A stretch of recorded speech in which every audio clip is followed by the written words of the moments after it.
ఢిల్లీలో సోనియా గాంధీని ఇటు కేసీఆర్ అలాగే అటు జగన్మోహన్ రెడ్డి మాయ మాటలు చెప్పి ఆవిడ్ని మోసం చేశారు, ఆవిడ ద్వారా మేలు పొందారు, అయినా సరే ఆవిడకి హ్యాండ్ ఇచ్చారు అంటూ రకరకాలుగా ఇప్పుడు కొన్ని వార్తలు వస్తున్నటువంటి నేపథ్యంలో అసలు జగన్మోహన్ రెడ్డి కేసీఆర్ సోనియా గాంధీ నుంచి పొందినటువంటి ఆ మెయిల్ ఏంటి, ఆ మెయిల్ పొందినప్పటికీ వారు సోనియా గాంధీని ఎందుకు మస్కా కొట్టించారు అనే అంశానికి సంబంధించి మనతో మాట్లాడేందుకు ప్రముఖ రాజకీయ విశ్లేషకులు, ప్రముఖ సీనియర్ జర్నలిస్ట్ సిఎస్ రావు గారు మనతో ఉన్నారు. ఆయనతో మాట్లాడదు.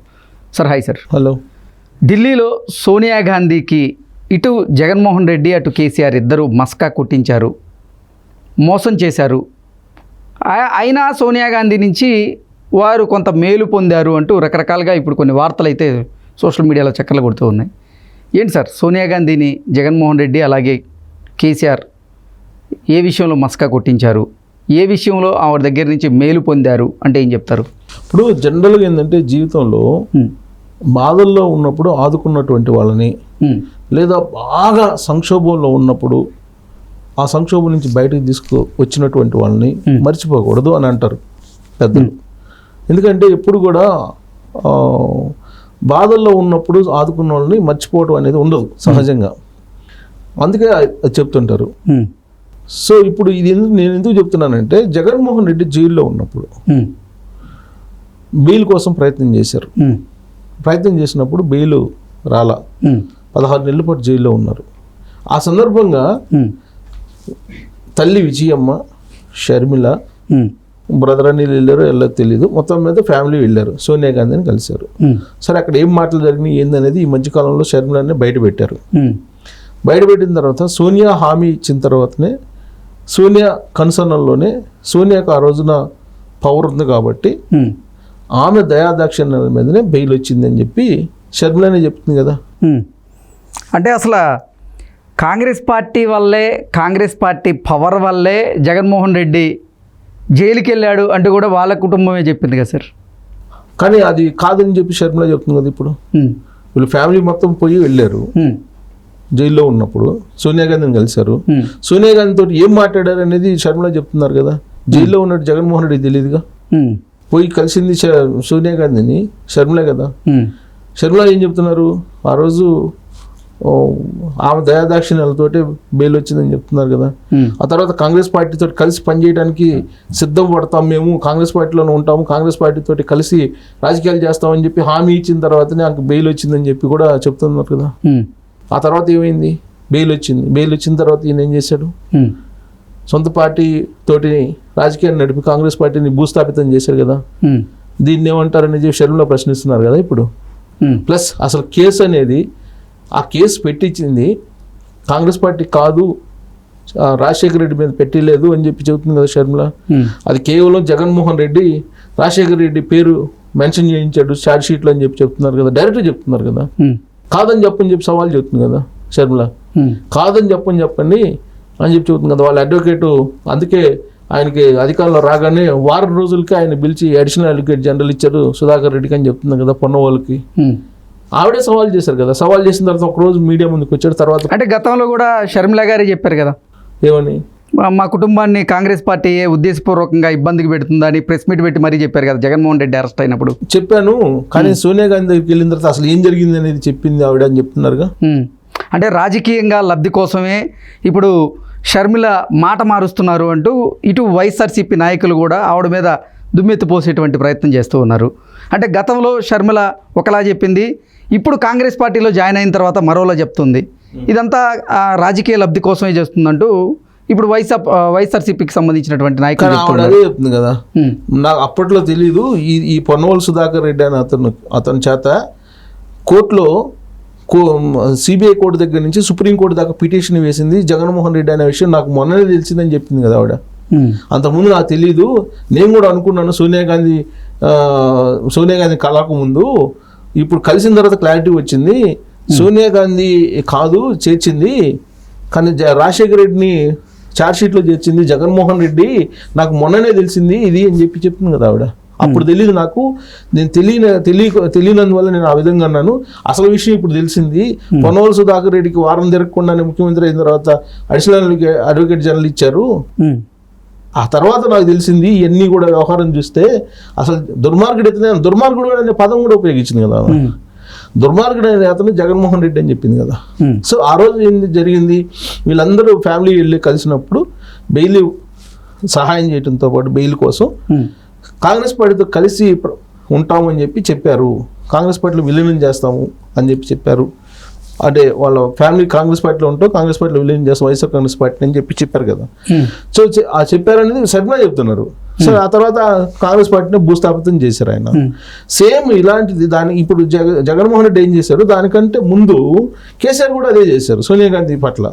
సోనియా గాంధీని కలిశారు ఫ్యామిలీ అంతా పోయి, కేసీఆర్ ఫ్యామిలీ పోయి కలిసి ఏం చెప్పారు, కాంగ్రెస్ పార్టీలో విలీనం చేస్తాం టీఆర్ఎస్ పార్టీని అని చెప్పారు. ఆ విషయం తెలంగాణ ఇవ్వక ముందే హామీ ఇచ్చాడు కేసీఆర్ అనేది విహెచ్ లాంటి వాళ్ళు చెబుతున్నారు కదా. ఇవాళ కూడా ఉన్నారు కదా కాంగ్రెస్ పార్టీ లీడర్లు, వాళ్ళ బీఆర్ఎస్ పార్టీలో ఉన్నారు. కేశవరావు ఈ మధ్య మారినట్టున్నాడు, కేశవరావు కూడా చెబుతున్నారుగా.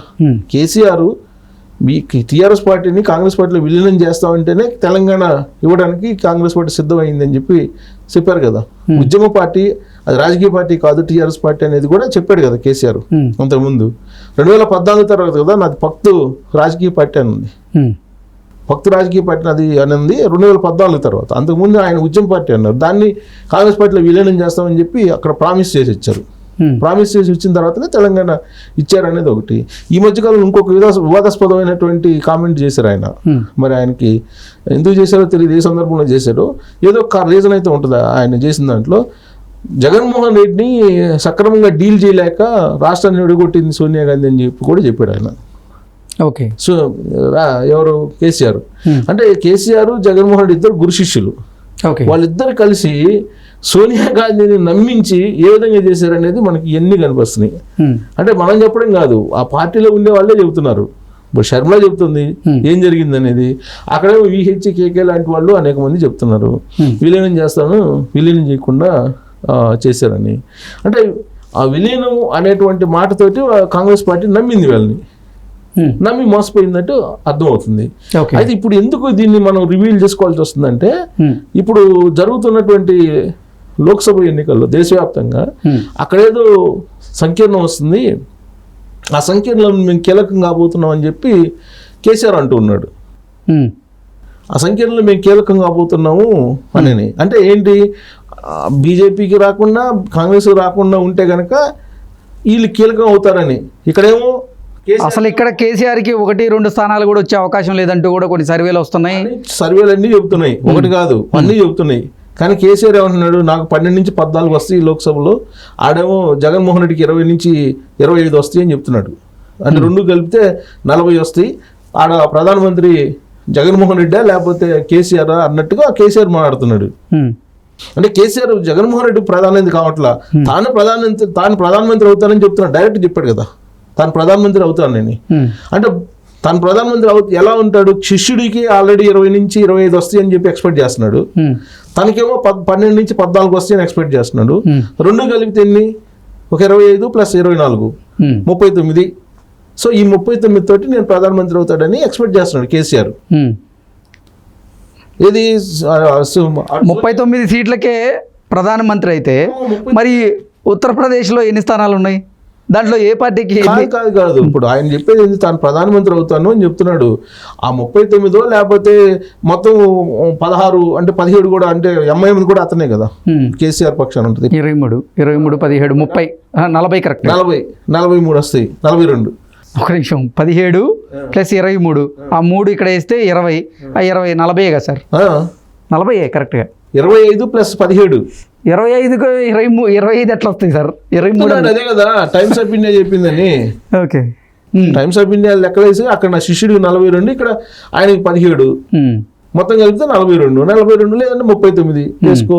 అదే 14 అన్నాడులే, 17 అనలేదు 14 అన్నాడు. సరే ఎంత తప్పు చేసుకున్నా 39 మంది అంటే పెద్ద సంఖ్య కదా. సో దాంతో ప్రధానమంత్రి కావాలని అనుకుంటున్నారు, శిష్యుడు కోఆపరేట్ చేస్తారు అనుకుంటున్నారు. సోనియా గాంధీ దగ్గరికి వెళ్ళి ఇంకోసారి ఇలాంటి, అంటే మా దగ్గర 39 ఎంపీలు ఉన్నారు, సో కాంగ్రెస్ పార్టీ సపోర్ట్ ఇస్తే నేను ప్రధానమంత్రి అవుతానని చెప్పి అడిగే అవకాశాలు ఉన్నాయేమో, బహుశా ఆ యాంగిల్లో చెప్పాడు ఆయన సంకీర్ణ ప్రభుత్వం అంటే. అంటే ఇంకోసారి మళ్ళీ విలీనం అనేటువంటి దాన్ని తీసుకెళ్ళి సోనియా గాంధీని బోల్తా కొట్టిస్తారా, లేకపోతే అసలు వీళ్ళ లెక్కలేందో మనకు తెలియట్లా. ఆయన చెప్పింది అయితే ప్రధానమంత్రి అవుతానని చెప్పాడు, ఇటీవల చెప్పింది.